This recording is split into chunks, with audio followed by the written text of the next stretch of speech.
And we are live here from Backgammon Galaxy.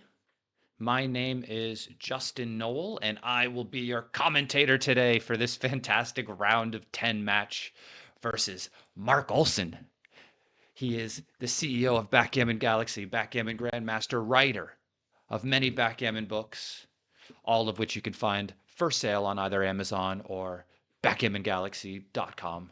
And we also have Timo Vitanian, as we all know, the current world champion of backgammon, fantastic player, and this should be an epic match. So these players have been playing in this tournament for weeks now, and if I can go to the information we have here for these results, we've gone through 8 rounds. This is our 8th round, and these players are in the final 10, or now the top 8, since 2 other players have been eliminated. So, depending on how this match goes today, out of these top 10 players, we will see who makes it to the final 8. As we can see, Ryan Rebello has the lowest PR by far. Guy's an absolute savage, but we're not going to talk about him today. We've got Marc Olson and Timo, and yeah, let's just begin. My name is Justin Knoll. I am here to be your guide through the matches today. They're going to be playing 8 5-point speed matches, so the action's going to go pretty quick. So I will be your companion through these games today, and I will try to keep up with intelligent commentary as much as I can, but expect me to act as stupid too, because, well, it's very early in the morning and we're on the Red Bulls. So I think we're ready to get this match started. I want to say hi to everyone in the chat today. And of course, like always, if anyone is interested in backgammon lessons with me, Justin Noel, please feel free to send me an email at justin@backgammonuniversity.com. And we are ready to begin. So let me just message Mark, and we can get this show on the road. I'll just be looking for a friendly match to start here, and feel free to send me messages in the chat. Also, feel free to like the video and subscribe to the Backgammon Galaxy YouTube channel if you haven't already.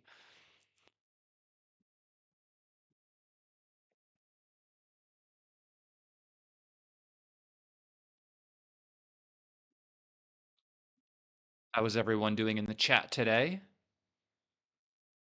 Just waiting for the match to start. I'm sure they will send out a code to each other, and I'm just going to find it in the friendly column here on Backgammon Galaxy, because that's just how you can challenge your friends, right? You just go play a friend, click on this, it'll create a code that you then send to your friend through either the Galaxy chat or Facebook or whatever. Yes, please take the sound off. Yes.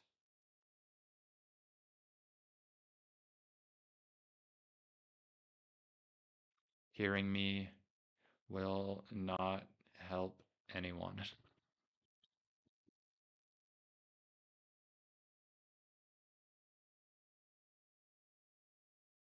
Um, could imagine trying to find the best play and me just going, ooh, ah, ooh, I'm not sure, in your ear the entire time.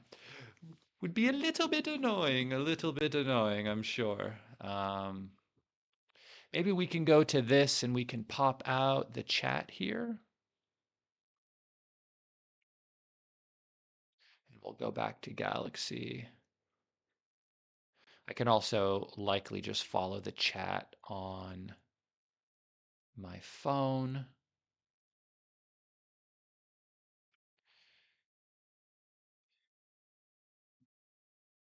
Yeah, you just mute your computer entirely. And then we will get this show on the road. Okay, a code has been created. Mark will put that in, and I will click on the match.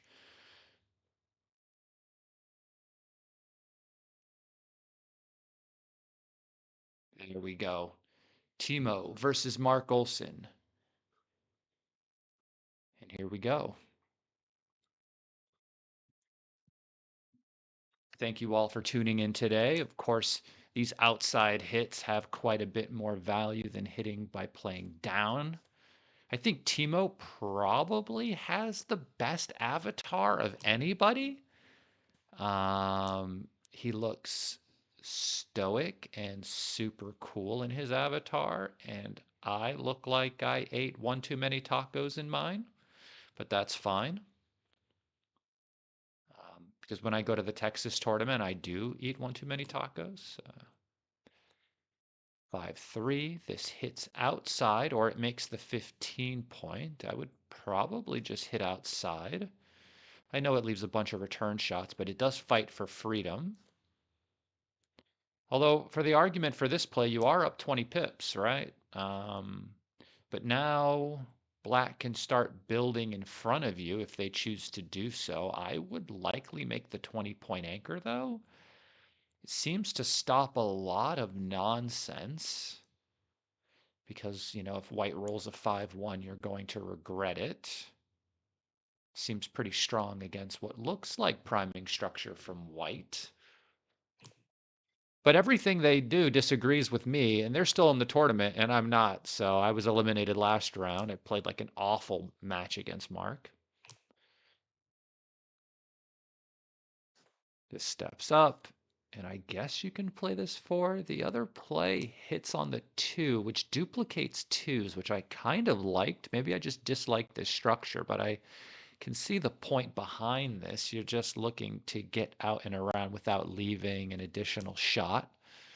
This is a PR competition, right? I mean, it's not just about winning the match. You want to win and also play the best possible. You get 1 point for a match win and 1 point for a PR win, right? And PR is just your performance rating compared to the other player, right? The computer is grading essentially the entire match as you play.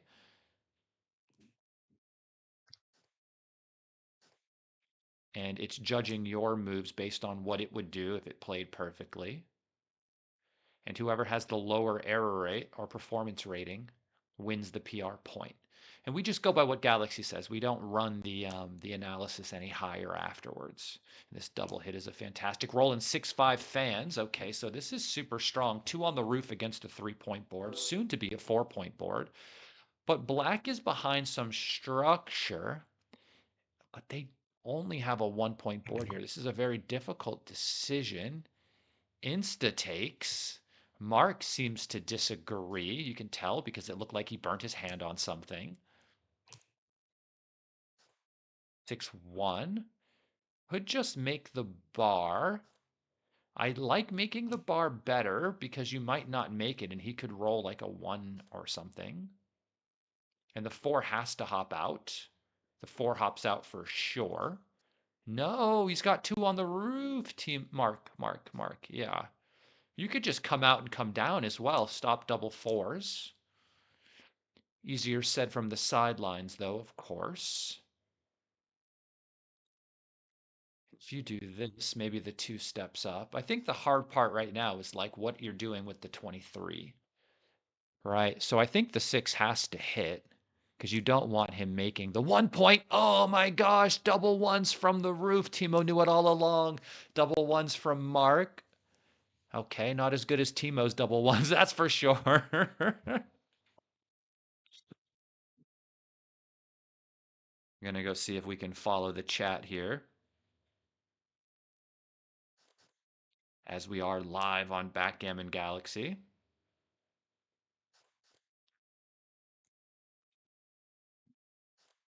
I mean, black is doing really. I like the anchor, by the way. I don't love coming out right now. I think I would just make the anchor and come down, trying to make the 4 or the 7. Although this did seem to work pretty well. I guess you have to hit with 5-4 just on the 2 point, just for a lack of something better to do, and the 3 just steps all the way up. 1-5, not ideal. I mean,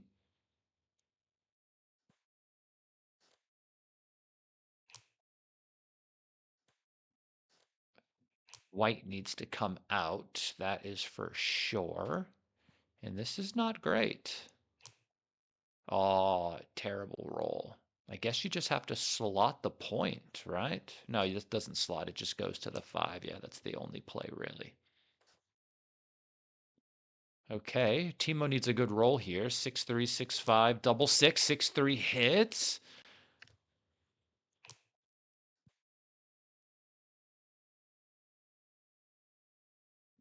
Yeah, Timo's avatar is amazing, by the way. Mark looks very young in his. I look like I eat burritos in mine. It's fine. Wilson, if you're listening. The thing is there were second rounds of avatars that were joke avatars that looked way crazier than like my lips were up here, my eyes were down here, everything looked crazy. So I mean, you don't want to upset Wilson and have him like change your avatar to something even crazier, you know. I think Timo actually took that picture. He didn't just create it out of nowhere, you know. So I mean, maybe that's just how I look. But thank you all for tuning in today. Please smash the like button and subscribe to the Backgammon Galaxy YouTube channel if you haven't already. Timo offers the 4 cube. Wow, there's blots galore. I mean, blots galore. So the gammons are up and white is primed. Ooh, is this a take? Gosh. I mean, yeesh. I thought that was tough. I thought that was tough. I was leaning what? I don't think you want to do that. I was leaning more towards potentially passing just due to gammons. It's just so many blots and your whole position is overrun. But easier said from the sidelines. But I mean, obviously, I don't have much time to think about it, and I'm not really locked into the game, you know? What's happening here? Mark Olson doubles to 8. What? Oh, because he's on the roof. 2-6 just comes out. 4-2 reestablishes the point. Maybe we'll have a 64 cube by the time we're done. The 1-3. Oh, wow. 6-5 again covers, and this just comes down. Okay, he doesn't enter. Mark needs a 2. 3-1 lifts. I don't think you want to be hit. I would lift. He does this. He's thinking about this at least. I don't know. Wow. Oh, and he can't even use it. He can't even use it because he has no other 3. Timo needs a 5, nothing, and he covers. Oh, he could cover. And he lifts. Okay, so he uses the 2 to step up. Double fives hits, by the way.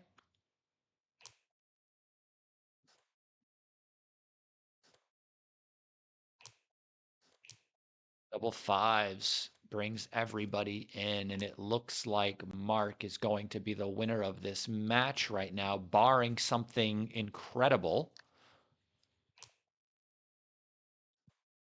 Absolutely sick. 6-4, okay.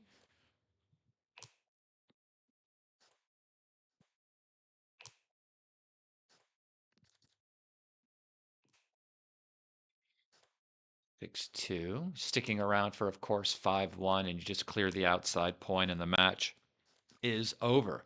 And the first match win goes to Monsieur Mark Olson.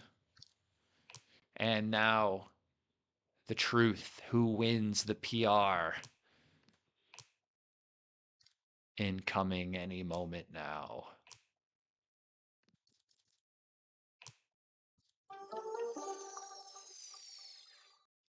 All right, let's see what's happening here. Fingers crossed. Oh, we have an 8 versus a 4.38. So, yeah, interesting. Would love to check out the analysis here really quickly. So, this 3-4 was an 88, and this big drop here, and this 6-5 hitting. They wanted the double hit. And what about Marc?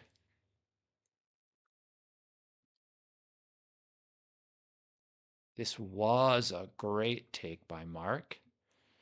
And let's see here. Very difficult. And it was just a no double. All right, let's get back to the games, everybody. Sorry for that.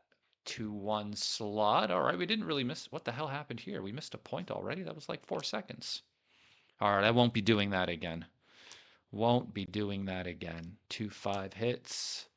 3-1. Was hoping to sneak some analysis in, but we'll just stick to the matches.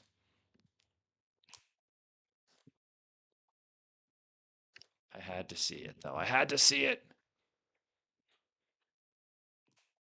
How's everyone doing in the chat out there? Thank you all for tuning in today. Please smash the like button. If you would like more streams like this for the upcoming rounds, we'll see what we can do.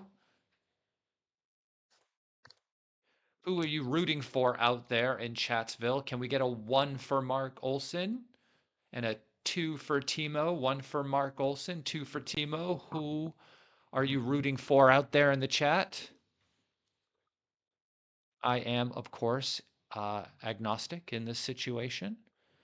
I have no money on this match, so I am rooting for both players equally. I'm just rooting for good PRs or blood on the dance floor.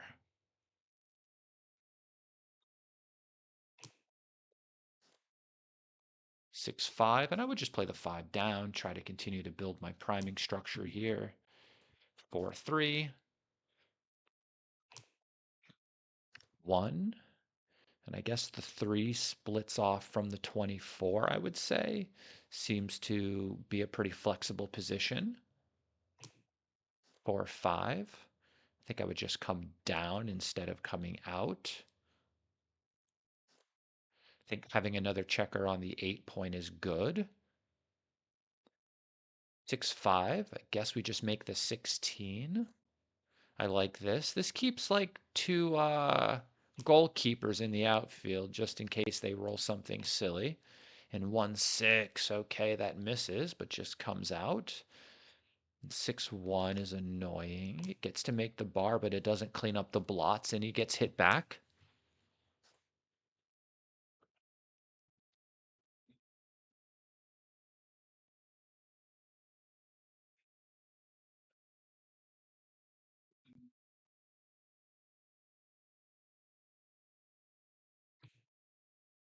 All right. Making the priming structure.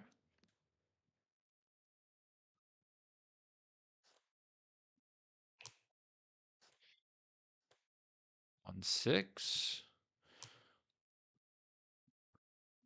4-3, I think just makes the 20 point. Seems very strong. And 5-3 does not seem so strong. Okay, he wants to make the point in front of him. That makes sense. The checker on the 1 point is a bit annoying, but still fine. And then you just come out from the 20. I don't know if I would switch. I would just come out and then go to the 5, I think. Just keeping the bar point and keeping my priming structure. But maybe the switch has value and I'm just missing it because you get to make another inner board point. There is a blot on the 1. I do miss plays like this sometimes.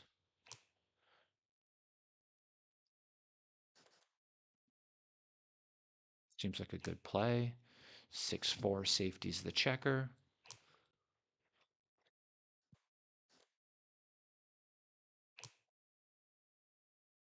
5-3 makes the 1 point or clears the 13. Yeah, I like that better.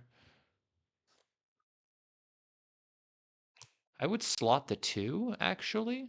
I think the problem is sometimes your next 6 is going to force you off your anchor. So just to protect against 6-4 and 6-5, I think you might just slot the 2 there.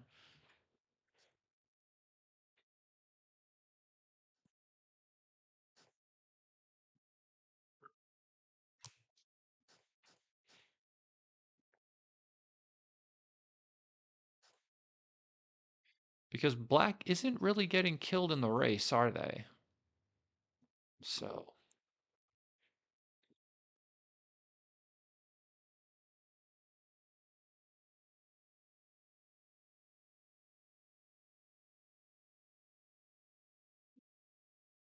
thinking about the cube, 6-4 makes the point. That is a market losing sequence for sure. And I guess the question is now is like, is it too good? Does he win gammons from this position versus the risk he might take if he rolls a bad number and Mark throws something from the roof? The pass is very easy. And 6-1 makes the bar. 6-1 also makes the bar here. Although the bar with the 2 point doesn't really make a lot of sense. It was still just the best thing that you could do in the position, right? The 2 point is kind of signaling that you have more of a blitzing style game, which means you should want to enter deep and play down. It's a good thing he did. 6-4 makes the 2 point. You aren't leaving your anchor for anything at this moment. This makes the 1 point and just comes down and reestablishes this, and he just hopes that he fans. Because you can't bury a checker right now, right? You can't take that checker and just put it on the 1 out of play. And he does fan, and 5-1 does absolutely nothing. He wanted to split there for sure.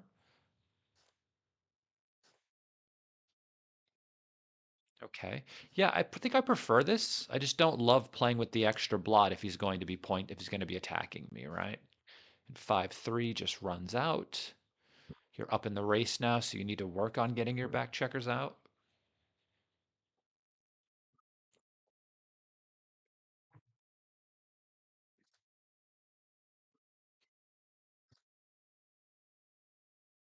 I mean, you could hop out and just cube. 5-4, maybe you can't. Maybe the stack was calling for the double hit because now Mark is in serious trouble. I mean, serious. 4-2 makes the 4 point. And if he fans again, the cube is flying, but 5-4 enters. And whew, this does hit. 4-1 hits back. 6-1 fans, and this position is too good to double. 1, 2. I guess you just make the 3. Because the other play, like, either puts a checker on the 1 or leaves a shot, which I don't love leaving. 6-3 hits outside. 3, and you'll hit loose there if you can. The 3 hits and the 5 hits, so now there's 3 on the roof.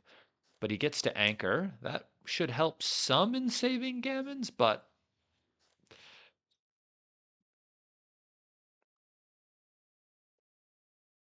you still might get gammoned.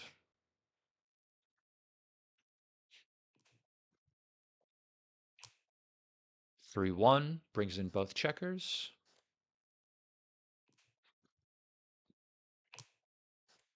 5-6, okay. 6s and 5s leave a shot here, but not 6-1. 6-1's like a perfect number. Leaves you even with your outside distribution. 6-2 goes to the 2 point. 6-4 just comes in and double threes, clears the outside. Okay.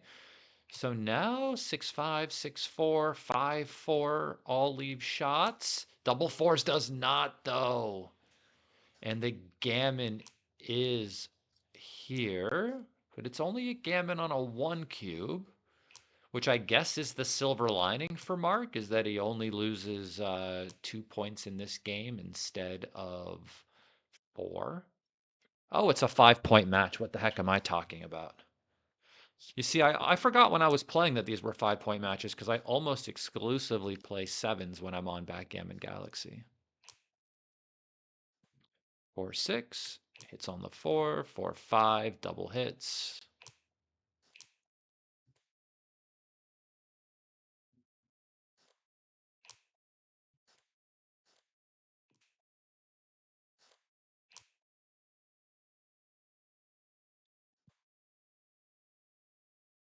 Guess you could split off the back, to be honest. I mean, Don't know if we're really trying to play like a 1-5 game, but maybe slotting was fine.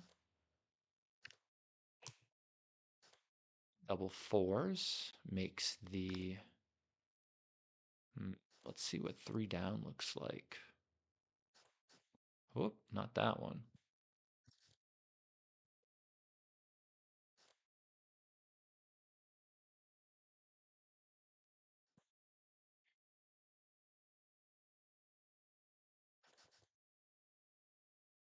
Kind of like the pointing play. It stops white from using their roll to kind of develop their position. Then you have to play 13 to 9, but I'm not like too upset about 13 to 9 because if they enter with like a what, 2-4, are they going to break their 5 point to hit me? Probably not. 1-4, is that what they're going to do? Probably not, right? And so I get to take a lot of their rolls away. And here I would just make the 5, I think, but maybe this is better because it gets to make the second anchor.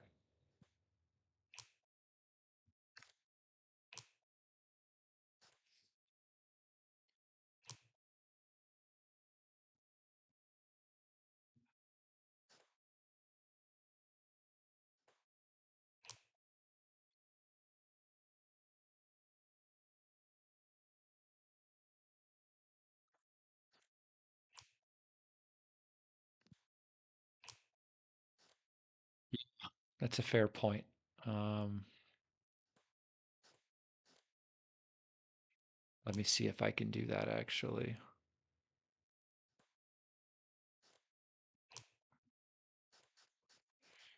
So Timo on top.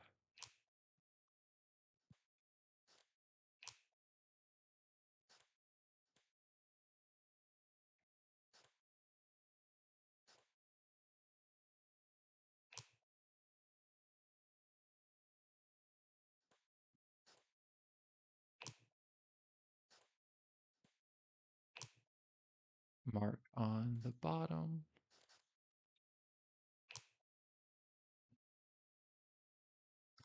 And then we have this for me. We could put that in the middle. And then we'll just change this and move that down here.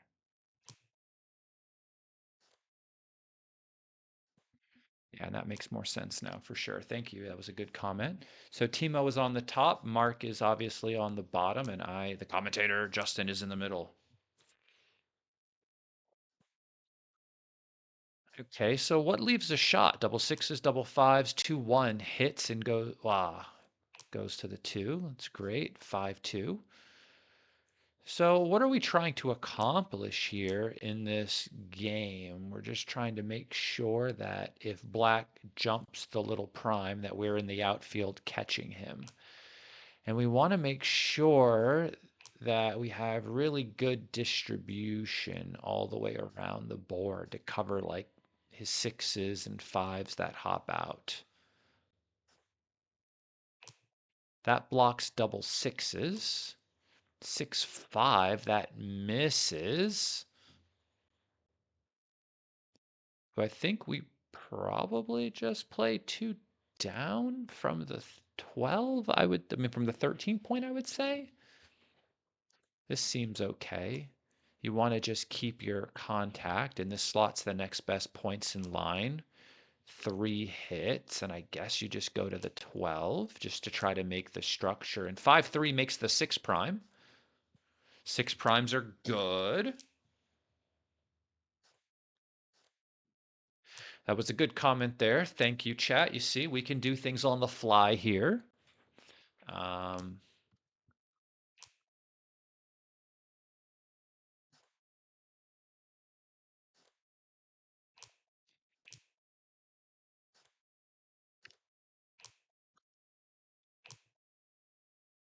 all right. Marc does the strategic walk away, convincing the dice it could never happen, right? 4-2. Yeah, so hitting that checker is probably a mistake because what it would do is it would allow black to potentially anchor and not be closed out. So that's I think, a really good non-hit by Timo because at the score, when you're just one away, there's no gammons to win.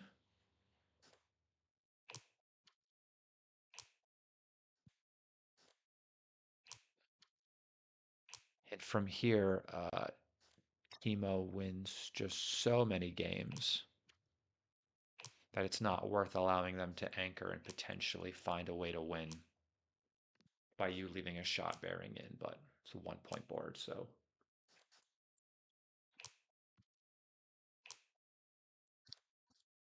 And that's a shot.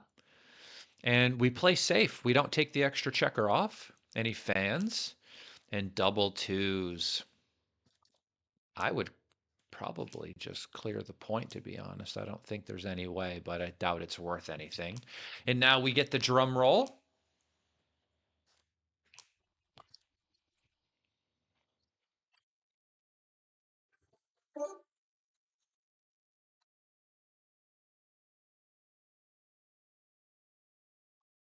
And Timo takes the PR point. All right, so let me keep track of this over here. So far, we have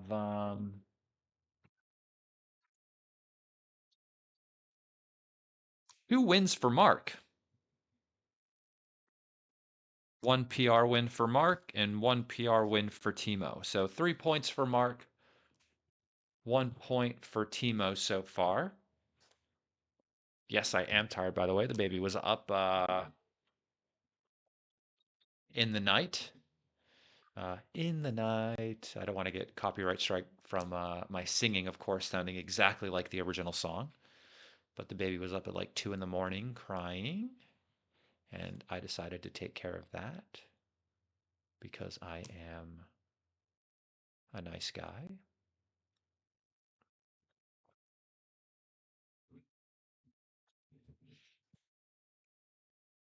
And the baby is mean to me.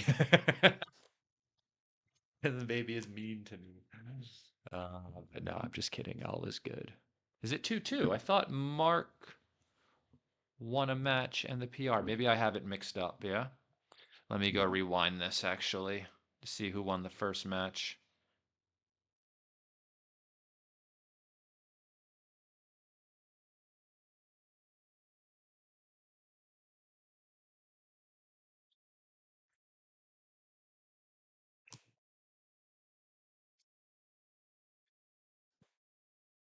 Marc won the first match.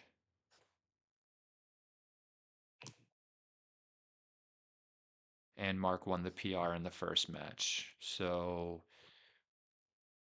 is it really 2-2? What did I miss? Did Timo win that last match? Oh, yes, it is 2-2. Thank you. I guess I am more tired than I thought. I'm glad we're like actually live and we can keep the chat going to keep me on track here. So Marc won the first match and the first PR. Timo won the second match and the second PR. All right, so that's two matches down out of a possible eight. And thank you guys. See, we're improving everything as we go along. It's fantastic. Kind of cool to have the player cams as well.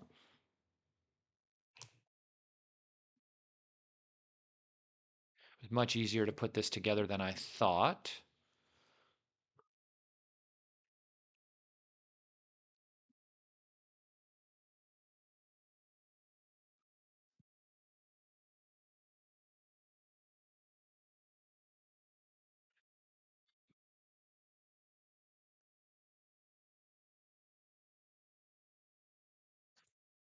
Um, I think you should hit and then just play down with the four. I think you have to hit. You can't let the guy just go. You are the one losing the race, by the way.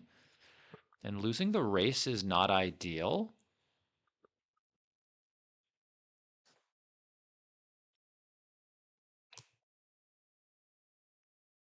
right? Now we're in like a funnier spot where you can't really hit without breaking the points. And now 4-3 and he's out and he's just down 21 pips.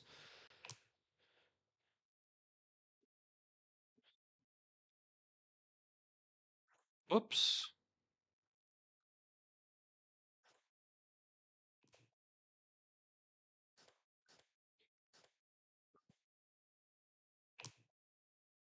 Okay, 6-5 just makes the 2 point. This leaves 6-3 though, and he rolls 6-3.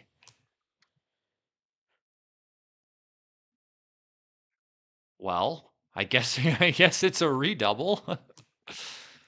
Oh, he doesn't recube. I wonder why.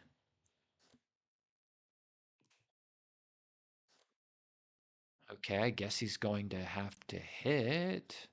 Unless you're going to give up, right?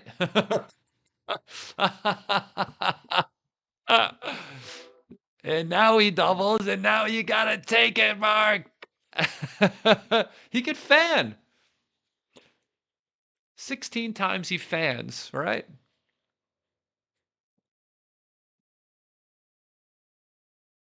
So 16 games you're doing good, I think, right? Is this crazy? I mean, I would have doubled before. I would have doubled before. Why wouldn't you double before? He's got 4 checkers on the outside. You don't have the 1 point made. I mean, this is. I mean, he could fan, right? I mean, of course you could get gammoned if he enters. I would not have thought it was too good before, though, chat. Because what's happening now could just happen. The guy could just enter and hit you, and now you could lose, right? I mean, people act like they're not going to fan here, but 16 times you will, and Mark will be killing you in a lot of those games. You see, I think that's what he's thinking. He's like, wow, like, I wish he doubled the roll before. It would have been a much easier decision to just pass. He just passes now. Okay, okay, okay. Timo looks shocked that he passed, by the way. Wow, let me just put that in really quickly on my phone.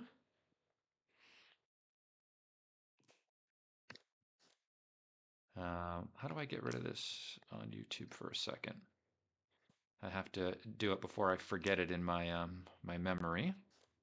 So he was there, there, there, there, like this with a checker out here, I think.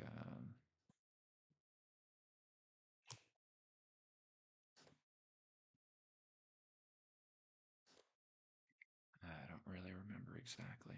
I got a picture here on YouTube. Let's see here.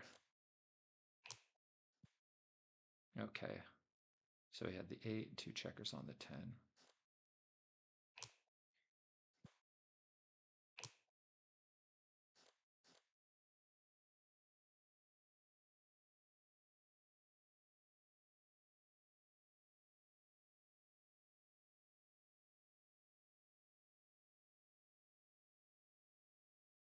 Match to 7. No, match to 5. Ooh. It was a no double take. Now, it was even money, basically double, no double, but said big take. And yeah, I mean, look, if you're taking a 4 cube in a match to 5, right? The gammons don't really have a lot of value, do they? I mean, this is like a pass, isn't it? If white doubles, well, it's for money, right? And now this is like too good to double. This is way too good to double now. Maybe you just play 13 to 9, just say F it. What's gonna go wrong? Double fives, okay. Wow, guys. That looked like a pretty good take, especially at the score. What would be interesting is that decision for money, right? Because when you play for money, you have to pay when you lose, you see? And so I could see potentially passing that for money because I like my money and that could be really messy, but at the score, and now we've got this back game with no timing. where your position is already crunched, and so Timo is a massive favorite. I don't think you do that yet, though. I think you just make the point and the one and just keep the double anchor, even though you have no timing.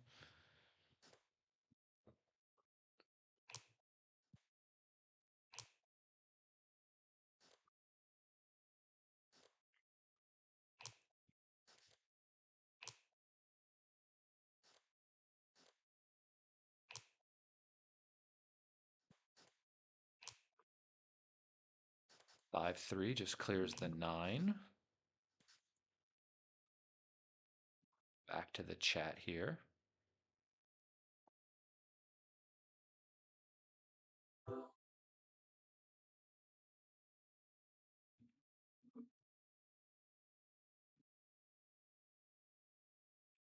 I mean, maybe Pete, but like I can see the wins, and this is my problem. I like to take these because I just want to see if the guy is gonna just whiff, you know?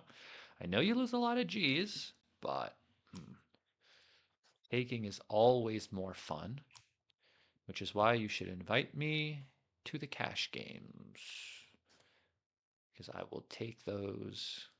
But unfortunately, I will win them. Sorry, guys, I'm gonna win them. Okay. So, from Mark's perspective here, he's deciding whether or not he wants to make this anchor. And since he's not really losing the race, I can see why this play makes sense.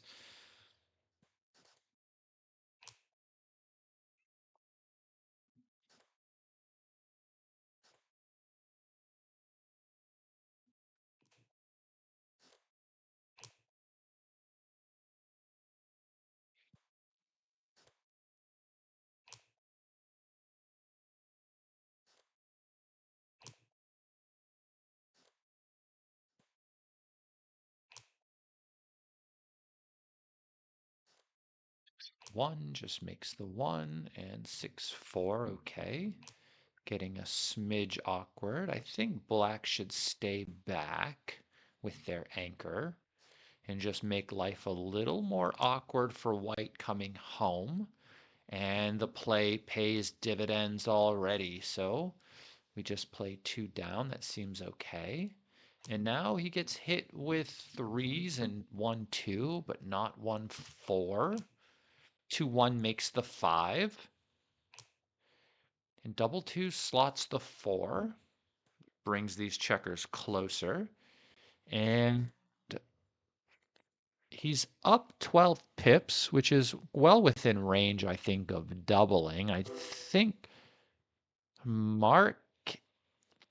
So Mark's take point's actually like 23.5% at the score, which is a little bit higher than what it is for money.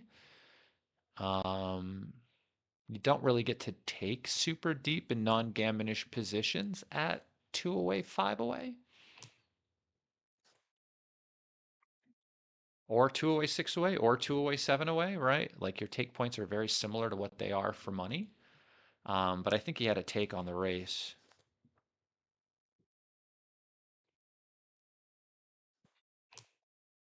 The chat says that it was an 80 millipoint pass for money, which isn't huge. I've definitely taken worse than that before.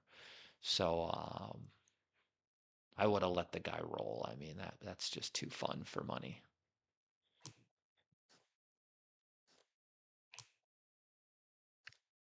5-1 fills in the 4 point.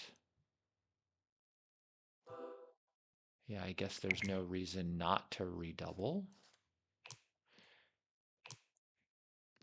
Not sure if it cost you anything earlier not doing it, because you never got a shot, right? I think he was waiting for the opportunity to get a shot to offer the redouble.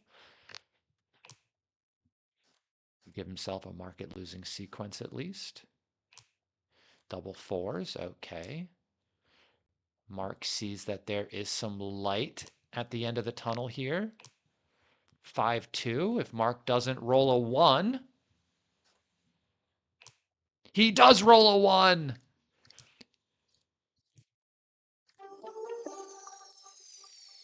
And Timo wins match number 3. And Timo wins the PR. Timo is up 4 points to 2. against the marvelous Marc Olsen. Timo, Timo in round three.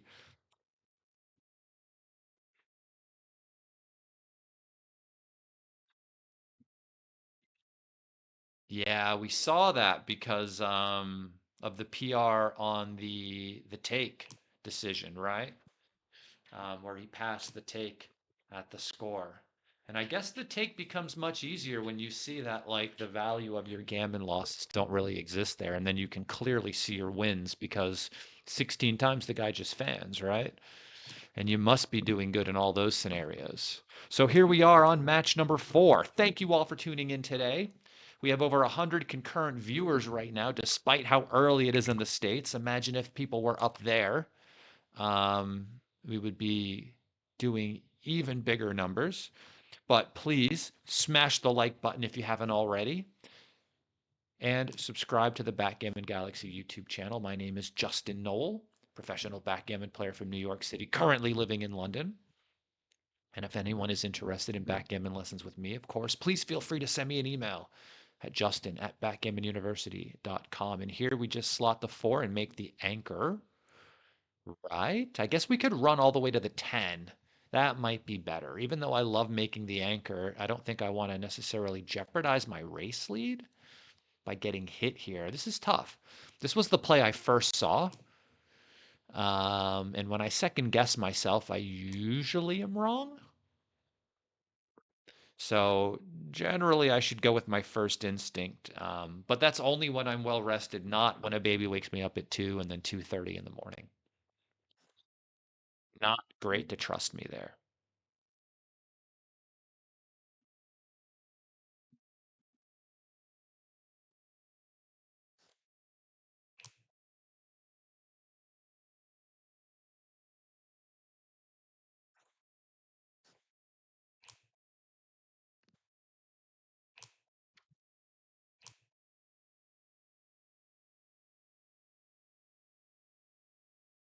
3. All right. I guess we can make the bar. It seems reasonable. It does pay to 4-5 and 4-6, but that's not too many, especially with a 1-point board.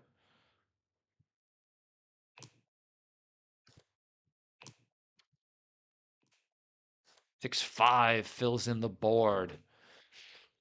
4-3 just continues to go, and it looks like the gammon win is going to the marvelous Marc Olsen. He does this and fades a bad double 6, and now his position looks like it's going to play very well. 3-1 just bears in. 5-3, I think, just makes the safe play. 5-3 just clears from the rear. And it leaves 6s, 5s, and double 4s as a shot, but not 6-2. 6-5 essentially concedes a gammon almost. I mean, he could get off of this, but it's going to take some real effort, and double 4s seals the deal for Marc. Strategic walk away.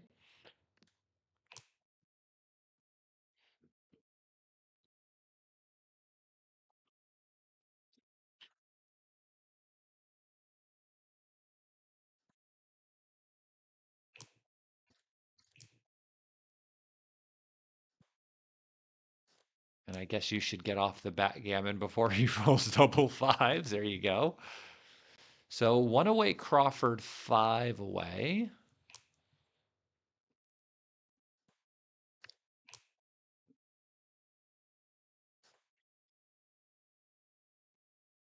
Is there any way to duplicate anything here? Play a little bit bigger. 6-2 just runs out.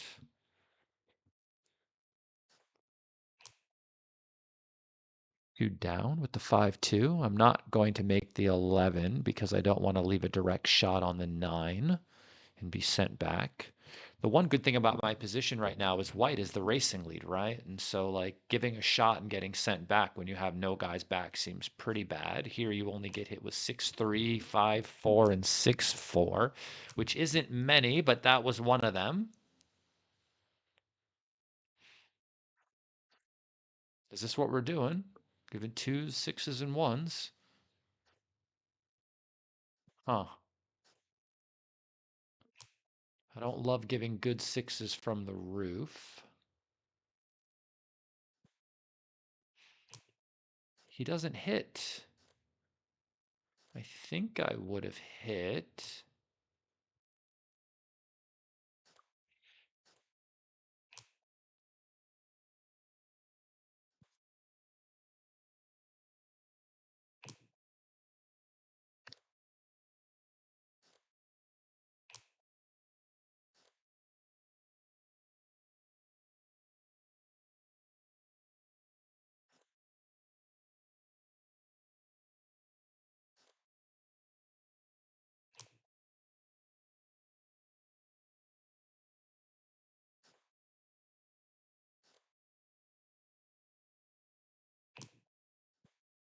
X5, okay. This doesn't get as far as he would like for it to go. So what are we doing here? Because I mean, double slotting seems weird because it just incentivizes them to hit you. So could we play this? I think two down is also another option. Um, but maybe this is just better because it at least fights for your freedom. And now makes the point. Yeah, I think this is okay. 4-1 makes the 16. Only gives 6-4. Why this one instead of the other one? I'm not sure, but he rolls it and he fans and then he covers. Marc is back in the driver's seat.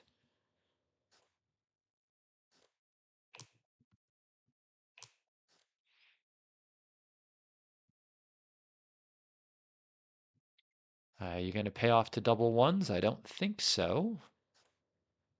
Double ones is a killer.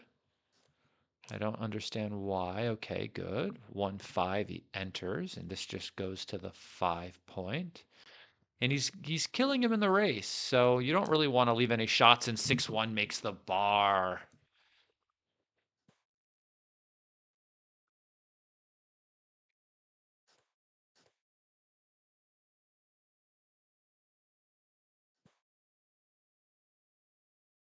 Okay, so this makes the bar, and he wants to hit a 1, and he doesn't, so it looks like Marc is kind of locking this up.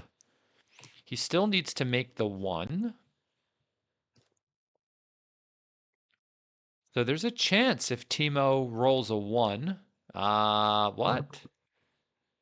I don't like that play. That leaves a shot with like 6-5. Um, but maybe it's right. I just get adamant sometimes.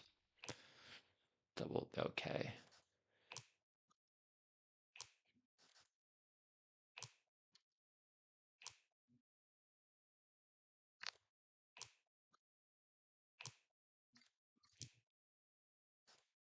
6-4.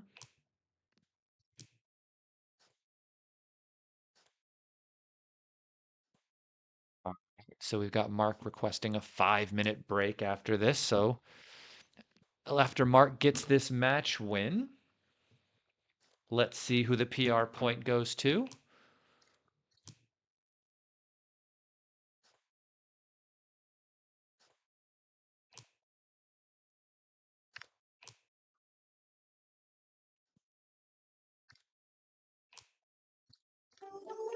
Marc Olson wins the match, and the PR point goes to, drum roll, bump, bump, bump, bump, bump, bump, bump. Timo playing a 1.21, crushing the PRs right now. So that one is split. So Timo has 5 points and Marc has 3 in a race to 9. 4 matches down with potentially 4 more to go. So let me just take a look at the analysis here since they're taking a 5-minute break. And let's go.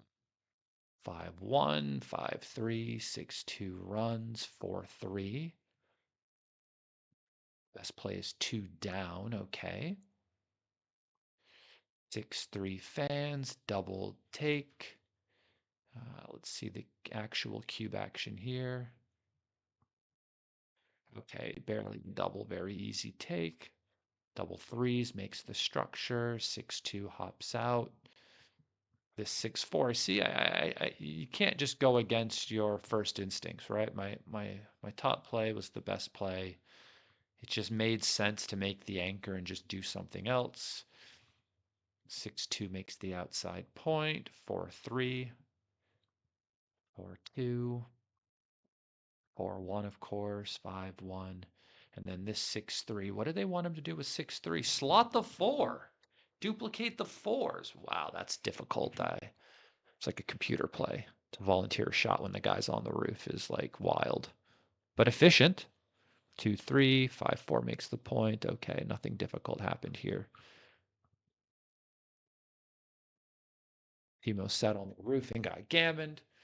5-3 hits. 5-2. 6-2, 6-2, 5-6-3, right? Okay, so this was like a decision Timo had where he was thinking about making the 11. Wow, I wouldn't have done this. It's very, very close, but I don't leave shots when I've got guys mostly out. But he paid 6-3, double fives. And this double six, what was the better play here? Ah, yeah, playing for the priming structure. Once you have the 18, having the 13 is a bit redundant. 1-5. Oh, 5-3. He could have made the one. He could have made the one. Oh, yeah, that's just a massive oversight, right? There you go. These things happen when you're playing. All right, let's go back to this here.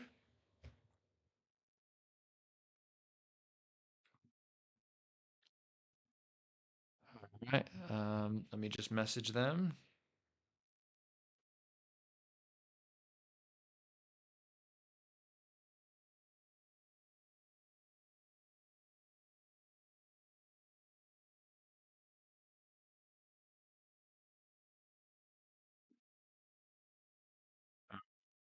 So how is everyone doing in the chat today? Let's please smash the like button and subscribe to the channel if you haven't already.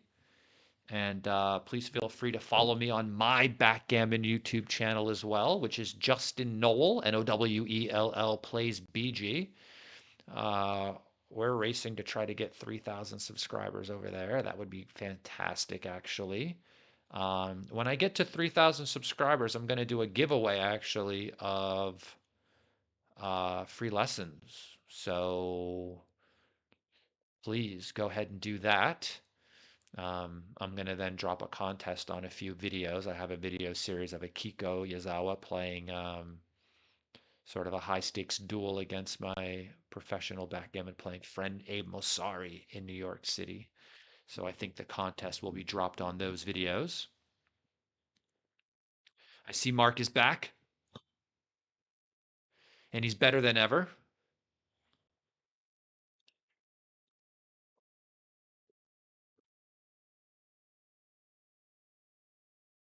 We're back. Give me 1 second.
The players are back And they are ready. Is my head cutting off Timo's camera a little bit?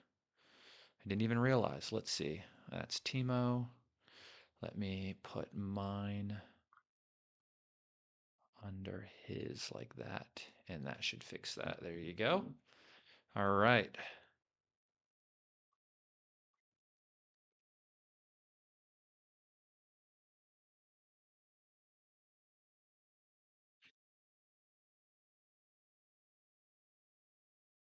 Everyone is back.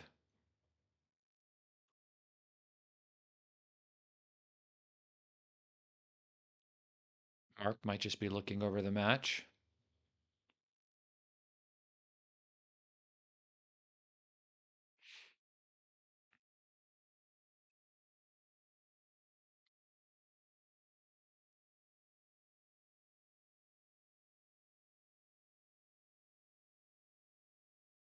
Nick Barton in the chat. Nice to see you.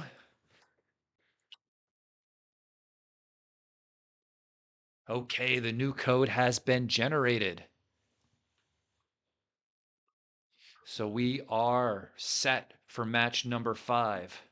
We have currently 3 points for Mark and 5 points for Timo. And I think Timo is leading in the overall average PR right now as well. He's been playing fantastic, except for the first match. Now, I know his first match he played, I think, like an 8 or something, but we're going off of median PR, right? And so median PR essentially eliminates all of the major outliers. So, like the 8 that was played and the 1 that was played kind of get nullified right now, right? If everything stopped, they would take the two middle PRs that were played, average them together, and then that would be your median.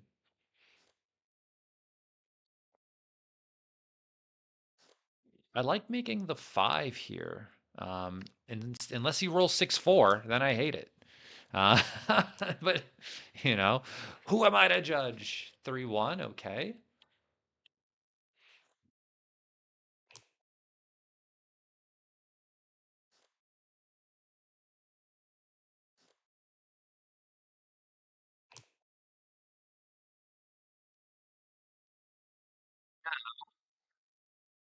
Does not look good. I guess what? We're slotting the 2 point?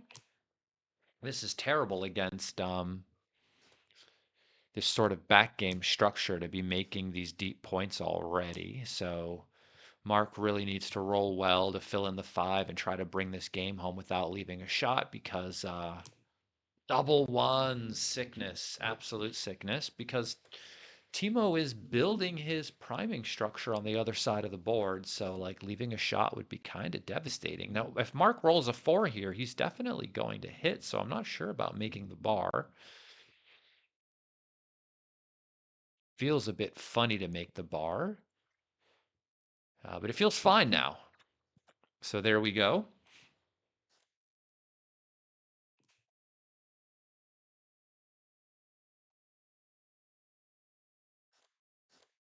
Jay Win Andy in the chat says greetings from Switzerland. Amazing game and commentary. Fantastic. We have M. Hussein Halili 2189 from Iran. Welcome. Double four seems like a pretty good roll. I don't like the look of that. I like playing down 4-1. Just slots the bar, I would.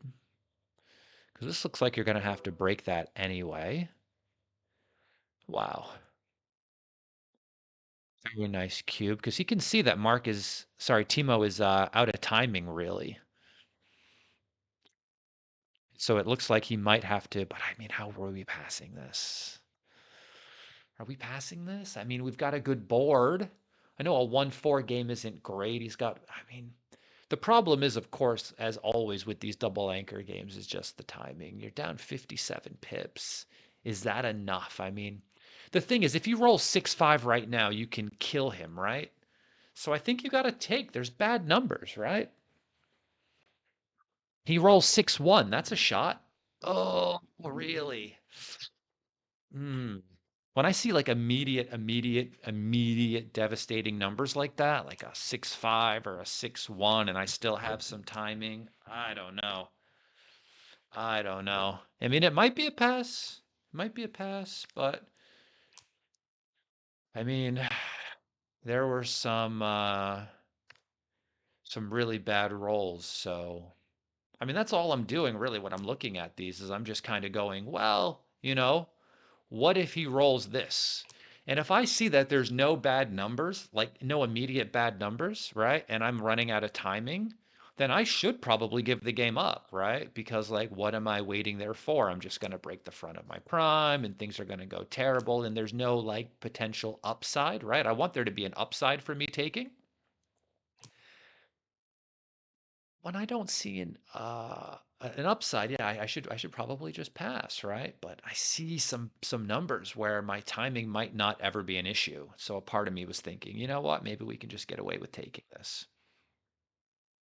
Yes, I agree with you. Speed games are hard to follow. Luckily for myself personally, we've got the well-trained eyes of just years and years of kind of high-level backgammon playing experience, so it allows me to follow at a high level. But this is the kind of match that I would watch back even after they played, right? And I would watch back at maybe half speed, which is a possibility on YouTube to watch back at half speed and then really kind of take your time and go through it then. Maybe also they can make the Extreme Gammon files available through the Backgammon Galaxy. Um, maybe we'll add a Dropbox link so you can review the matches with Extreme Gammon, which would always be great. Yeah, this one I like getting rid of, especially at 4 away. You could lose a running gammon there. It's possible. Okay, Pete put in the back game cube. Thank you, Mr. Pete Heskett. Lives not too far from me here, actually, in the UK, just up the road and to the left a bit. He said it was a 150 take that back game cube, right? So we look for our opponent's bad numbers, see if they have some, right? This is actually like a really big deal in backgammon, looking for your opponent's bad numbers.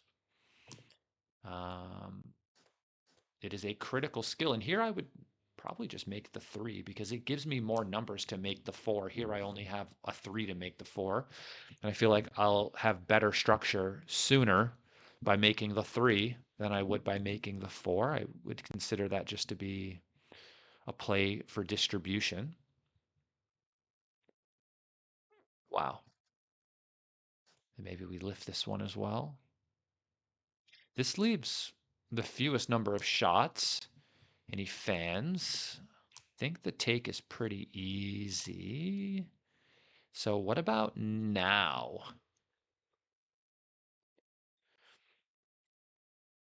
So Mark's doubling on his straight wins, and I think how you think about this is just go, well, like, can the guy, okay, he just snaps it. He just snaps it. Okay.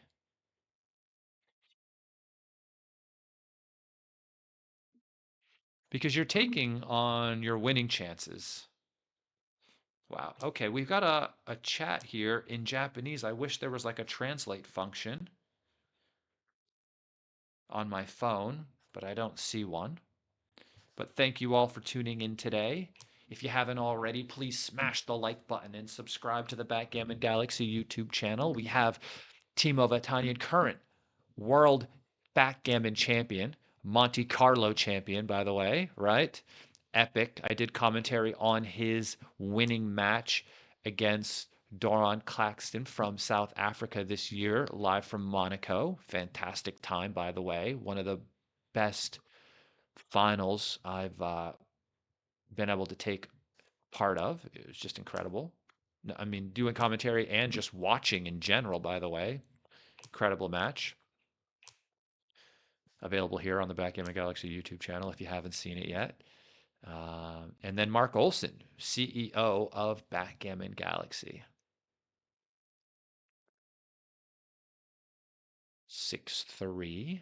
All right. So what are we sticking around for? I guess bad numbers when he goes to clear the 8. Maybe he's just trying to avoid losing a gammon, but like I don't know. You do the other play, you certainly give up on wins.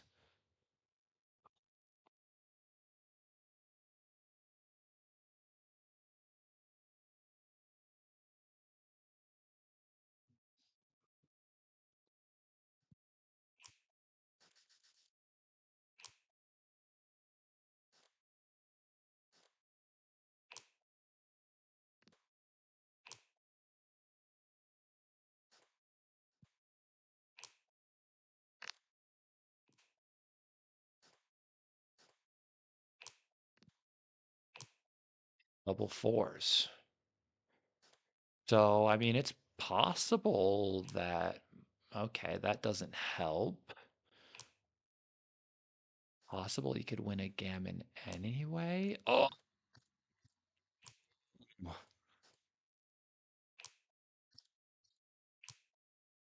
4, 3, and he gets gammoned anyway. I think Mark might have the PR on this one. Maybe drum roll.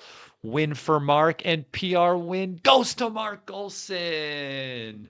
He ties it up. Is that correct? I could be wrong. Let me put an M in here and an M in my chart here. 1, 2, 3, 4, 5. Mark. 1, 2, 3, 4, 5. Timo, we are at 5-5. Mark updates us. It was a good one for Mark. Yeah, I like this play. He's sending a third checker back, making a new point. Hard to be a bad play.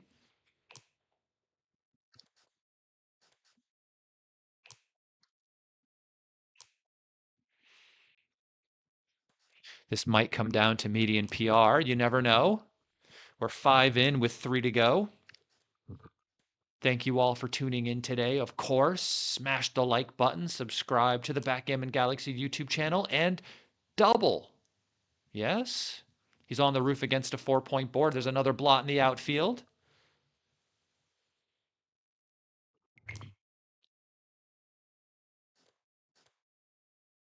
Pat in the chat. How are you today, buddy? Asking about when the Backgammon World Championship is scheduled for next year in 2026. I do not know exactly. Oh, and a double hit from the roof. I do not know exactly. And this has to. Oh, it can't hit back, can it? So what do? We just play 14 to 16 twice? What else is there? We're not breaking our board, are we? Breaking your board is like against the law. I think this take is, dare I say, easy? Is this easy? Maybe I'm deluded? Diluted, not diluted, by the way. I'm not like a flavor in water.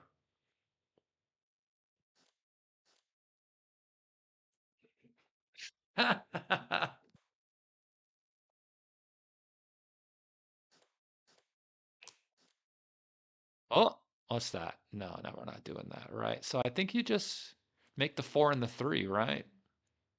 And just come up because this gives you a runner. And I'm just thinking, like, what could I do to take the cube if he gives it to me, right? And so this just comes out. Yeah, seems fine. And 6-5 is an awful roll because it leaves a shot if you want to do that. But this just plays over his head, which is like bad as well because now you could probably come out with the 6. Yeah, look at that. And then the 2 just comes in or whatever. I love this. This is the problem with like that kind of play where you have to double slot is now he can play a little bit bigger. And look at this. Look at this. This is a shot. This is a shot, right? You can't help it. 2-1. Is that the way to do it? This leaves more numbers than, no, no, maybe we hit and make the 2. Is that possible? That only leaves 11 numbers. This leaves 2 blots. Look at hitting and making the 2. Okay, look at that. No, it let me look at it. I put it there for longer because that leaves way more shots, right? 3-1, 2-1, 2-2 plus all fours. The other one was just aces, but yeah, I don't know, man. I don't like getting hit more, but Maybe. Be a good one to look at.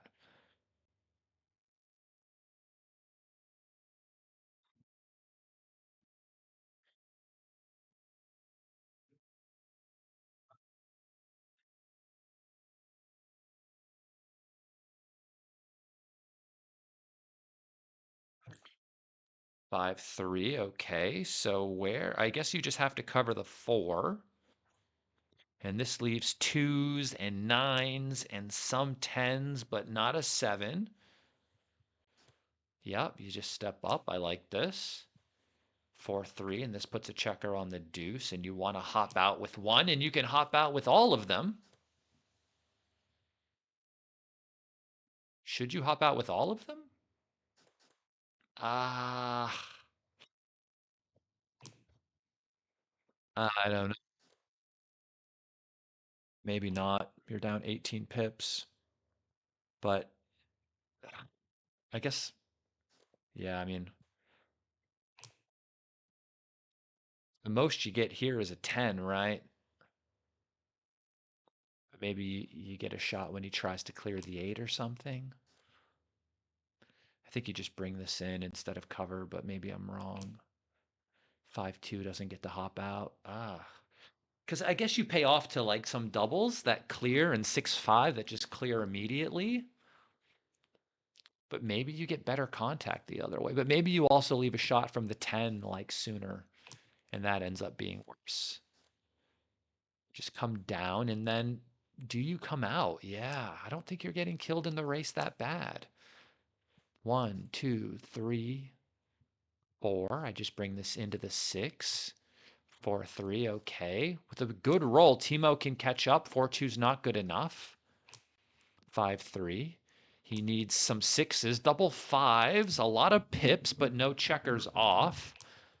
And he only gets 1 off here, so 3 first, then 5 off. You don't want gaps developed on the 2. He needs another double.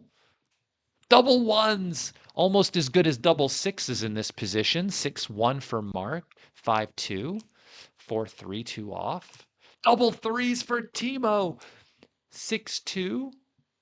And I mean, you only win with 6 numbers, and then Marc has to roll 2-1, right? So, I mean, you're like a massive dog. You can't double this.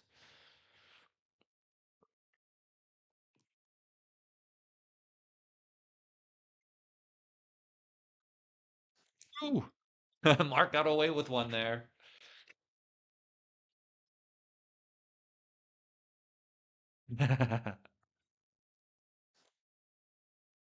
Let's go back to the chat and see what's going on there.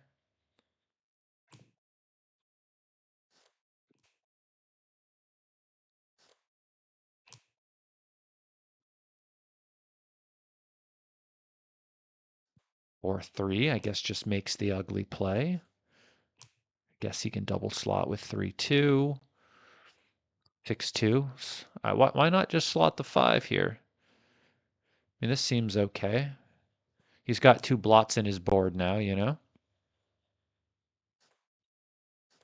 Just play the 3 down. This improves your distribution, right? And can you even hit this?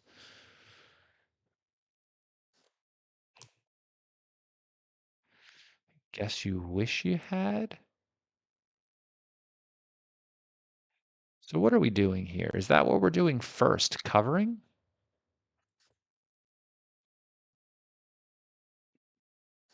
So you've got 2 more. This puts you up 15 pips after the play.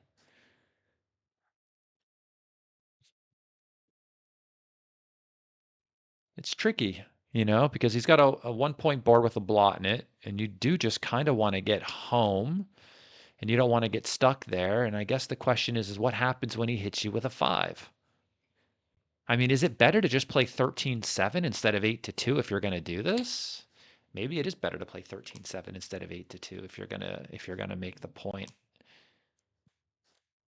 Because you have to just go, well, what 2s is he going to hit you with where you're upset about it, right? But then you get the upside of trying to make the bar. Double 5s, no problem at all for the time being. What? No, just play down. Yeah, give yourself more numbers to cover. And double 6s just brings it in. All right. Well, 6-1, 6-3, double six, double five still leaves a shot. 4-3 doesn't clear. 6-4, okay. 4-1 is a shot lever. Any two? Marc rolls a two and a hitter. And it looks like Marc is going to win this match. And the only question we have now is, does he also win the PR? Drum roll will be coming. Drum roll. I know it isn't quite over yet, but it looks completely over. And we don't take two off. We just go 5-1. Double fours. 5-4. Yes. Double six. Okay, it's not over. Timo needs another double.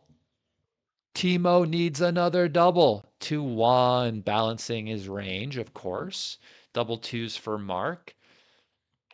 Can Timo get boxes? No, nothing yet. 5-4. Marc is killing this game right now. 6-4. 6-5. Okay, this is over, and Marc wins this match. And now we go to the PR results. And the results go to Marc Olson playing a 0.65 versus Timo's 2.2. And Marc takes the lead. He is now up 7 points to 5 after 6 matches played, with 2 more potential matches to go. The only way we don't get a 8th match is if Marc wins this match and the PR point, I think, right? So 1, 2, 3, 4, 5, 6, 7 to Marc, 5 for Timo. What a comeback from Marc right now, winning the last 2 matches and the last 2 PR points.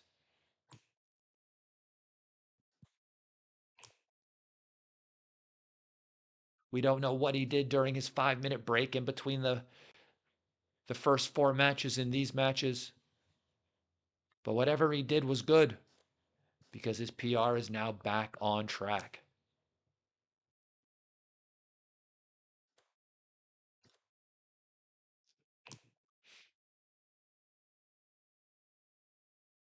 Three, 5, okay. This seems okay. I would have entered with the 3 and slotted with the 5, by the way. I think it's just better distribution-wise, but maybe I'm nuts. Timo says 7-7 after this, of course. Of course, Timo.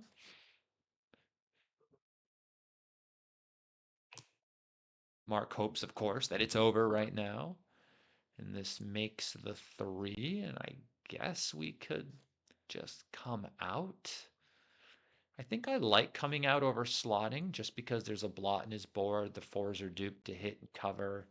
And you're losing the race by a lot anyway, so I don't know why we would play safe, right? We just kind of have to do what we have to do. Maybe we use that checker on the outside to make some outside point.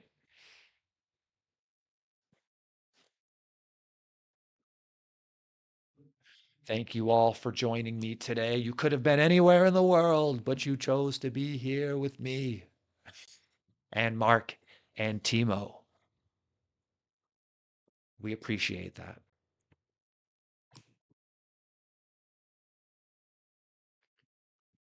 6-3, not ideal. I guess you get to cover. I mean, I guess the question is then like, do you just play 13-10 like a man, or do you play 6-3 like a mouse? And he's up so much in the race, I'm not sure he really wants to sacrifice his racing lead, but distribution wise, it must be better to just play 13-10, right? And so you're kind of balancing these good versus evil voices talking on your shoulders because you know that looks better, but then you get hit and then you second guess all of your life's choices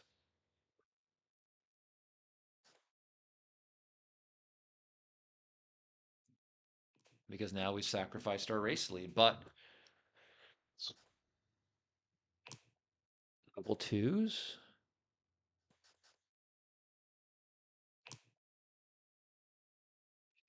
or 2 just clears the 10. Don't really need that. We do need spares to play with, though.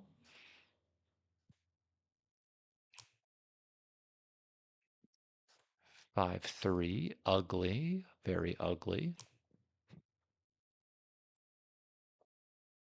You only have 1-6. There it is.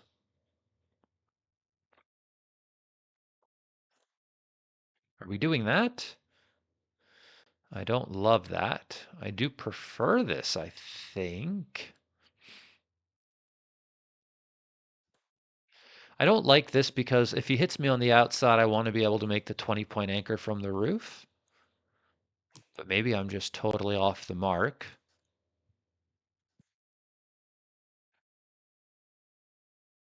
No pun intended with Mark's actual name.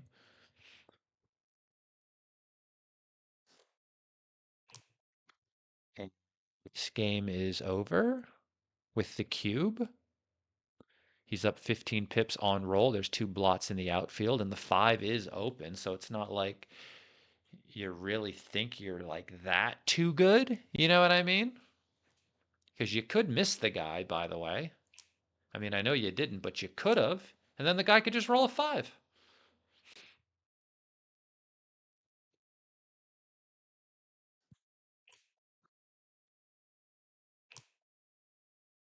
Yeah, I mean, that's the thing about playing a 5-point match is like sometimes they're just over quick, right? You get more back and forth with longer matches, of course. You have the chance to overcome some dice the longer the match goes, right? Whereas, in a 5-point match, if the guy starts off hot, you can just get buried and it's just almost over, which is why they end up playing so many of them to kind of combat that a bit. You just get more trials in. Um, but a lot of the critical cube decisions happen within a 5-point match, so they're definitely worth getting good at and worth studying, right? 3 clears the 6. 6-5 clears that. 6-3. Okay, okay, okay.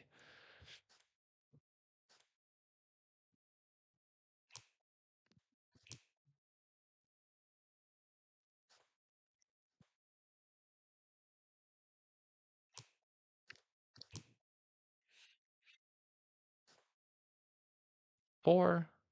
Yeah, I mean, you're not getting off of the gammon, are you? Not without boxes or something. 6-5. 6-1. He needs a big roll here. Needs to find a way to maximize like his crossovers. Can he get double 5s right now? He needs Mark to roll an ace. Don't think that helps with double 5s. 1, 2, 3, yeah. I mean, you're going to be in trouble either way. Just trying to find a way to get as many doubles as possible. 3-1. Okay, there's a chance here. 4-2. I guess you have to bring in the checker to the 4 and then play this 2. You get, or if you cross over, you get double 3s, but you don't get double 5s. So here you get 6s, 4s, and 5s. The other way, I think you get 6s, 4s, and 3s. Mark says 3-3 didn't work after that move, but 5-5 did, Mark. So I think it was probably even.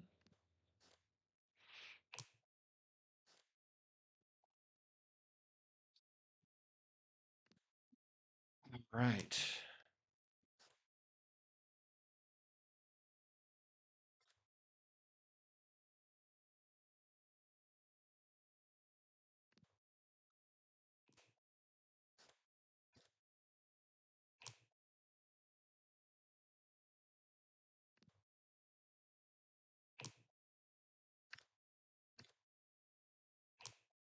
Double 3s, and this makes the 5-point, of course. And I mean, the cube can't come lying because Mark has an anchor and you have 4 back and he has the 5-point made. So, like, even at the score, this is like nothing. Who's on roll here? 5-2. Mark is up, so I guess you just make the 20. Come down, seems okay.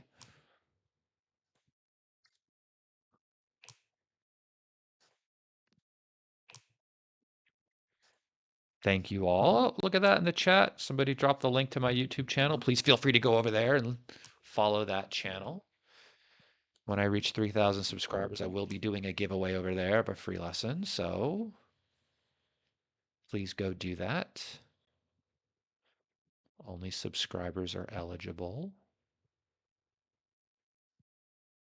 4-2.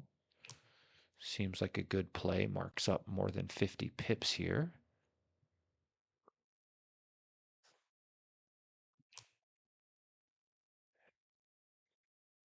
5-3. I mean, with the 4, I mean, I might have just played 13-9, right? Instead of 8-4. You know, when you've got these double anchor games, it's not like you're worried about getting hit. You almost prefer to be hit just to help your own timing. Maybe you enter low on the 24 and you just make some triple anchor game, right? At a certain point, black needs to stop hitting you too, right? Because it just helps your game out. So what is going on here? Right? You've got a double anchor game, so if just cover and play 8-7. I don't like giving up the anchor there because that is like the strength of your game, I think.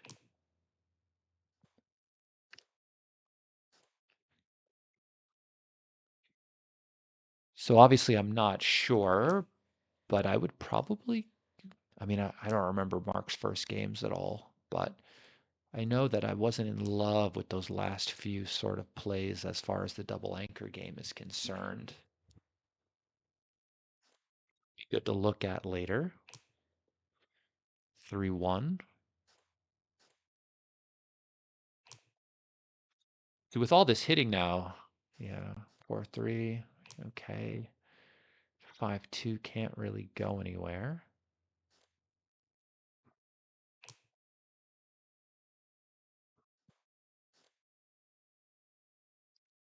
And you should be looking to come off of the 7 point now or the 18. Yeah, you should be doing that for sure. I don't love getting rid of that point. That was blocking him. I don't know why you wouldn't just want to patrol the outfield a bit more instead of giving him numbers that allow him to come off of his anchor.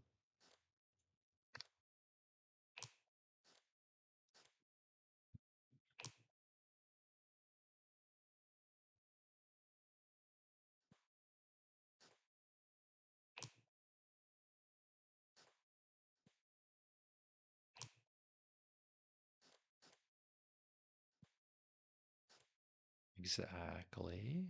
Seems okay.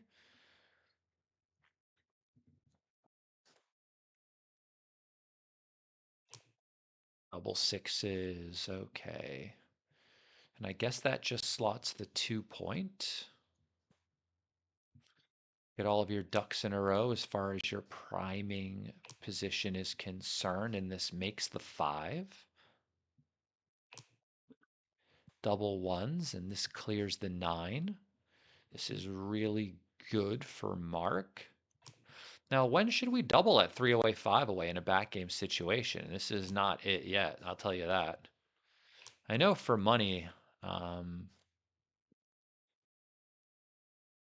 you've got 3 points to clear, you can really start thinking about it. And this is a shot. This is 3s and 4s. And he misses 5-1. And this is pass, right? Wow. How's everyone doing in the chat today? Thank you all for tuning in. Please smash the like button if you haven't yet. It helps the algorithm push this video out to many more people. Very nice to have a match in this round here being streamed. Of course, the final 8 will be up, I believe, next week, where we will see who can pry the winning chances away from Gaz and Ryan's cold, dead hands.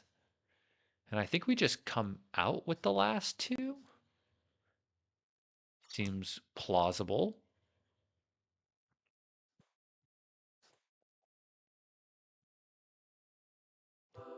This is a good cube, and I guess you just pass. You're losing in every aspect of the game, so just get out of there while you can before Marc turns it around. 2 away, 4 away, very volatile score in backgammon. So yes, we should just make the board and forego making the advanced anchor. And now we just do this and no, split your back checkers just in case he rolls something stupid. We can punish him a bit better. And play, no, play 13 to 5. Go to make the 4. I think that would have been my play, is just to make the play that's going to win the most gammons. And of course, that would involve making the 4. Here you stay back and you just make and slot the next one in line. 6-4 is 2 down. And 3-4 should just hop out, I think. Yeah.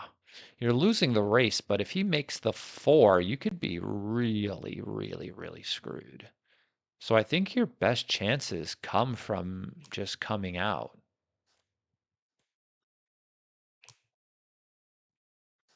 6-4.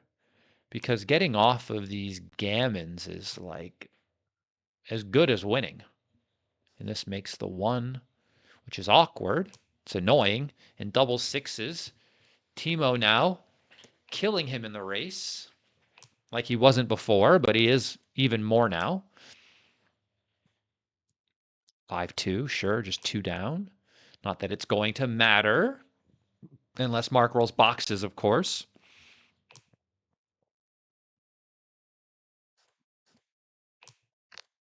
They are playing 8 matches. So far, they've played 6. This is match number 7. Marc is currently leading 7 points to 5. So if Marc wins this match and wins the PR, he wins this outright. But if he just wins the match and loses the PR, or loses the match, sorry, if he wins the match and loses the PR, or the other way around, we get to play another one. Or, of course, if Timo just, whoa, double 6.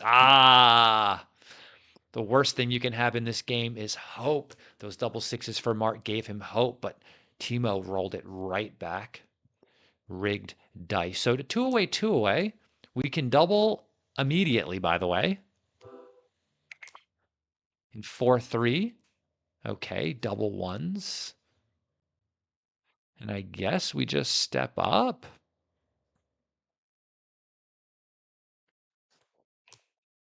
4-2 still makes the 4 point. We do not deny ourselves the 4 point. This hits. 3-6 just plays down, I think. I like playing down because if I get missed, I get to make the bar, and then I'm doing really good.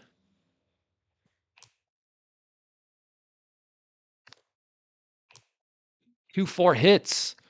What a fantastic shot. 2-5. Wow. Do you have to hit or do you just play down here? This is a bit risky either way. 1-3.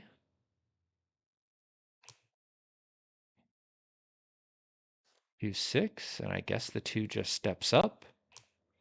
He wants to be able to hit with a 3, but he cannot.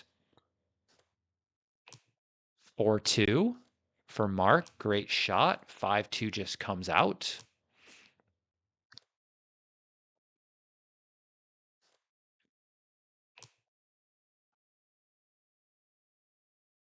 On 3, just this 3 slots the 3 point, I think. Staying back is what you're looking to do.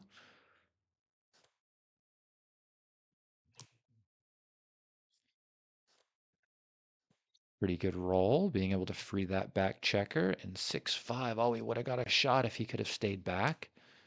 But I still think it was right, and this is just 13 to 7.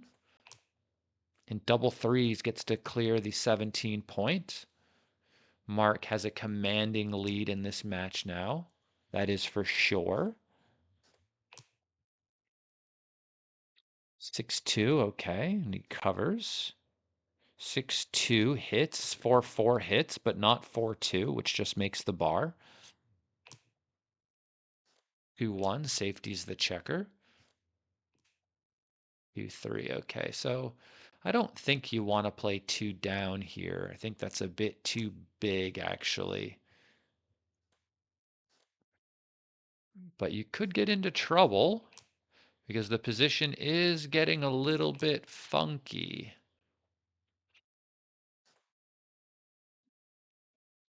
And you can see he doesn't really. Oh, 6-1 is a shot lever. He just plays 13 to 6. Aces and tens, but not 11s.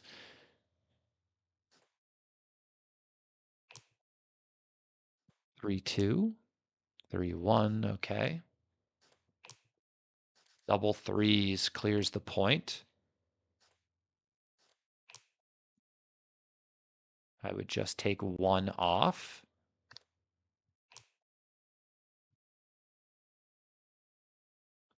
6-1, I think you just leave because you're going to have to leave next roll anyway, so I'm not sure what you're waiting for.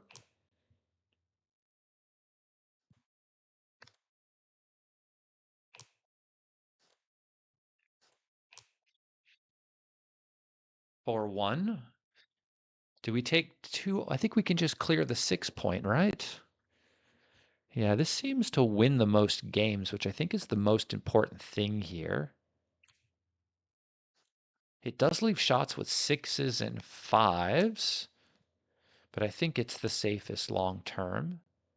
5-4. He's not going to be getting a shot for a while. Double sixes. And this match win looks like it's going to the marvelous Marc Olson.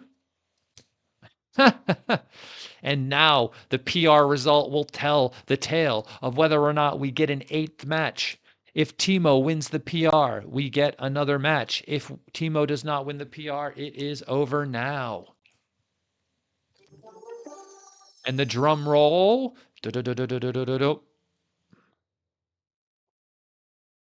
And Marc moves on to the final 8 players for sure. And Timo might have a chance as well to sneak in on PR, but I am not exactly sure about that. But I do know one thing for sure, and that Marc is the winner of this match. Well, that was fantastic. Maybe I can unmute everybody, and Marc is back. Of course, Marc unmutes himself. Of course, once he wins, he's like, I'm unmuted now. Let's talk. Congratulations, Marc, on Thank you your very much. win here, and congrats, Timo, on making it really quite far in this tournament. Let me see if I can unmute him. I think he has to unmute himself. Yeah, well, I can request to unmute. There we go. How are you, Timo? Uh, Yes, I'm here. yes, of course, of course, of course. Mark's dice came on strong at the end, and then of course he played lights out in those final 4 matches. So, or 3 matches. What Yeah. did you do on that break, Mark? Huh? What Well, happened during that 5 minute break? What? it's so weird, in this format with the speed matches. It's really all about whether the brain works or not. Like sometimes in backgammon, if your brain works well, it's almost impossible to play above three. And if it doesn't work well, it's like impossible to play below three. And it's just like getting the brain in the right state. And it seems to be the pattern in this tournament that every time I play early on the day, I start out like I just cannot play. I don't know what it is. But then after the break, it's I can play again. So maybe I should just take the break earlier or something. But it's been the pattern in like all my games, literally. So yeah. And then I got lucky as well. This was very close. Um, but I was lucky to gain so many match points. So even Yeah, those if are I the get things you really have like very little control over. When you're playing players of this caliber, whether or not you win the match isn't necessarily up to you. I mean, obviously, you don't want to be leaking match winning chances by playing poorly, but of course, sometimes the dice just decide that point, and it really is just up to who wins the PR point. right. Yeah, I had this one match where I played the 0 point something, but Mhm. Timo was actually winning, and then he rolled a 6-1 or something that left a shot, and then I hit that shot, and then I ended up winning 2 points in that match. And it was early on, if Timo had won that game, the match would have continued, and a lot of variance there in the PR. So that was like a huge swing. And instead of like 6-6, I got a lead of 7-5 from that match. So I think I got lucky there with that swing. Yeah, and I Yeah. mean, I think Timo almost won that one race in this last match or something like that as well, with like a bunch of doubles that came up, and I was just like, oh wow, like he's gonna do it. Or maybe it was like the other way around, where there was a double six that he rolled and then you rolled one, or I don't know. These things go so fast, it's hard to follow, you know. But But then Timo, what happened in the first game, first match? My PR was about around 8 or something. yes, It, I actually took a look at that. There I think it was, was your take, Timo. yeah, I yeah, think I even made an expression yes, it was the take. in the And then because you because I think you got closed format. out as well, you just didn't have many decisions after that, right? It was an Something eight. like It was that. the eight cube. It was the eight cube game. So it was just a single game. yes, okay, it's Oh, So yeah, yeah. It was it, just a single short game. game. Yes, And nothing. and Yes, and the only okay. mistake I think you made, Mark, in that was the recube to 8, I think. yeah, that's a little bit early. The thing is, in gammonless positions, it's almost impossible to make a blunder with these redouble for the match from even scores. Like even if you're like 10% from your doubling point, it's hardly a mistake. The thing is with this position, what made it hard for me was that I won a lot of gammons. So I think I overestimated my winning chances and underestimated my gammon chances. Oh, and how So about I, that one game where you passed after the 1-4 oh yeah, from the roof? I thought right. that maybe it was a cube and a pass before, but then you entered with the 1-4 and hit, and then there was the double from the roof. That was a fun one Yes, because I I thought you played. have to take. I Yes, thought you had What to did you it's a, take. expect? Were you happy that I passed, or No, I thought you should take, and it is a take. I'm asking what Timo thought over the Oh, board. sorry, Timo. Go ahead. yes. Maybe history meant something. What happened before? I was playing for too good for one roll, and after that sequence, it wasn't so easy to you to. I mean, huge take, of course, but that maybe that was the reason that you passed the cube. Okay, that can play a factor. I don't think it played a factor here because actually my instinct was to take. I thought, Yeah. oh wow, well, 4-1 from the bar, I can hit loose, now it's a take. But then I started computing it and I ran through, like you had 20 hitting numbers out of 36, in which case I guess I win maybe two of those 20 games because you just destroy me when you hit. Maybe that's even optimistic, but that was my estimation. And then for the remaining 16, I figured we were quite close. Maybe it's like 50-50 or something. So I'm So like, okay, I have 10 wins, but I lose gammon every time, even though your gammon value is not so high because it's a 4 cube at 0-0. But still, I don't want to lose a gammon. So it was just really hard. I was on the fence. I was like so 50-50. the gammons are what swung it. The fact that the gammons really aren't worth much on the 4 cube is what makes it such a big take. Like on mobile, it was a small no double. Oh, really? Yeah, and then for money, it's an 80 pass, but only Yeah. because of the gammons. But Yeah, just yeah, every because time he fans with those 16 fanning numbers, I mean, you're doing pretty good, and you yeah, don't lose any. The gammons aren't too valuable. I'm That was looking the at the only position thing. here. XG4 Ply says I win 34.9% and I lose 40% gammon. Of course, the gammon value is only worth like a quarter of the normal value here.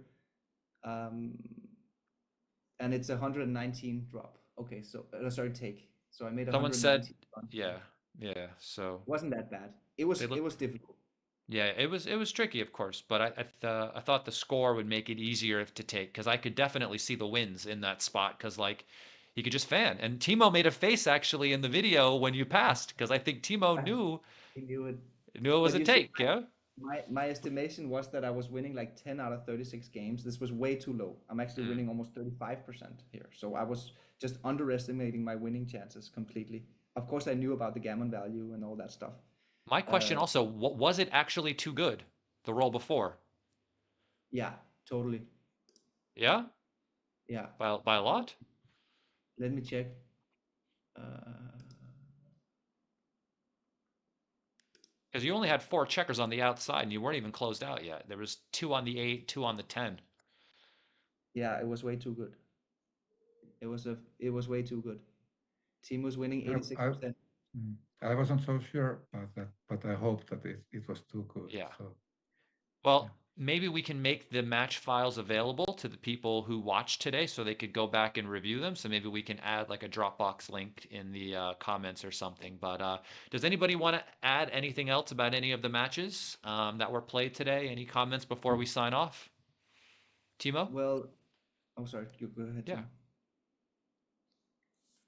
You can say F you, Mark, your dice were too good. You can say whatever you want, you know? Just easy. Mark was better today. Yeah, thank you. Yeah, I don't know. It felt it was close. I felt you were playing quite good, Timo, but except for the first match where you played. Yeah. First or the last.